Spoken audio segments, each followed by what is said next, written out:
Two questions on Ukraine. Number one, General Petraeus, retired U.S. General Petraeus, has said in an interview earlier this week that he thinks Russia no longer has the upper hand, that over the last several months the Ukrainians have made greater incremental gains than the Russians. Do you agree with that assessment? Is Ukraine winning the war? And number two, you've been engaged with President Zelensky, President Trump, on the peace process in Ukraine.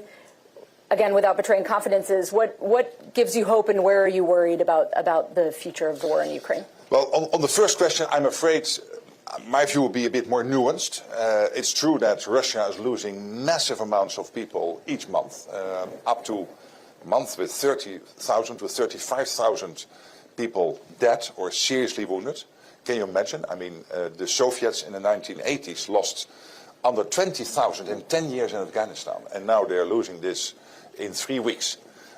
So this is massive, and this cannot, and this has to reach somehow Moscow and St. Petersburg.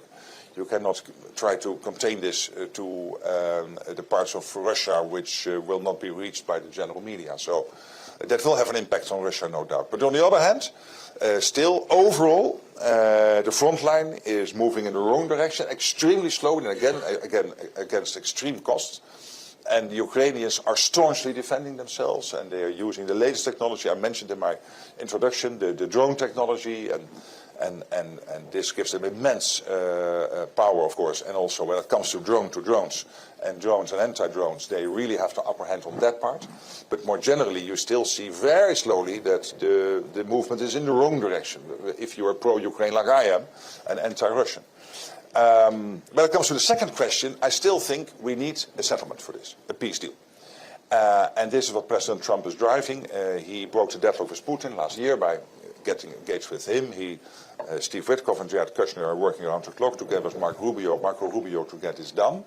And we all understand that the key to unlock this is for Ukraine to know that after a peace deal, NATO membership not being on the table for now, that there will be security guarantees in place so strong that they know that the Russians will not try to attack again.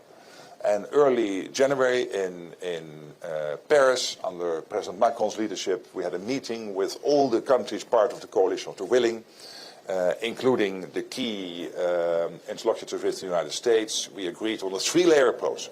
Layer one is the Ukrainian armed forces. They have to be the strongest possible, with huge investments from Europe and the US to make sure they can defend themselves. Second layer being the coalition of the willing, so that's primarily Europe, but also some non-European nations. And the third layer being the United States providing the backstop to that coalition. And that is a very strong package of security guarantees. And this is key to unlock the debate on what is somehow the landing ground for a peace deal. But of course, you need two to play tango. Also, Putin has to play ball, and of course, this is also testing him, how serious he is in getting this done.